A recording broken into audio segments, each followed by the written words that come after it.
Welcome to our channel. Today we how to enable indoor air quality tracking with Google Nest Hub. Quick tutorial step by step clearly. To enable indoor air quality tracking with your Google Nest Hub, start by ensuring your Nest Hub is set up and powered on. Next, make sure your Google Home app is installed on your smartphone. Open the Google Home app. Sign in with your Google account if prompted. Tap on the plus icon in the top left corner of the screen. Select Set Up Device from the menu. Choose New Devices. Select the home where your Nest Hub is located. Follow the prompts to connect your Nest Hub to your Wi-Fi network. Once connected, return to the main screen of the Google Home app. Locate your Nest Hub in the list of devices. Tap on your Nest Hub to open its settings. Scroll down to find the Indoor Air Quality option. Toggle the switch to enable indoor air quality tracking. You may see options to adjust notifications based on air quality changes. Customize this to your preference.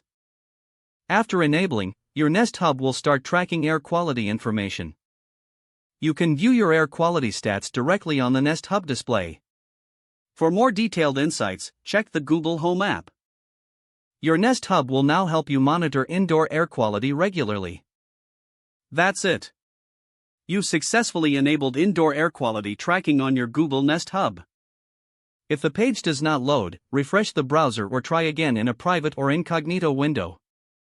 Make sure you are using the correct email address, then retype it carefully to avoid small typos. If your password is not accepted, use the reset option and create a new strong password you can remember. Check your spam folder for verification or security emails, then complete any requested confirmation steps. Enable two-factor authentication if available to improve account security and reduce unauthorized access risk. After signing in, review your profile details so your contact information and settings are accurate and current. If you see an error message, note it down and try again after restarting your device and internet connection. Log out when you finish, especially on shared devices, to keep your account and payment information secure.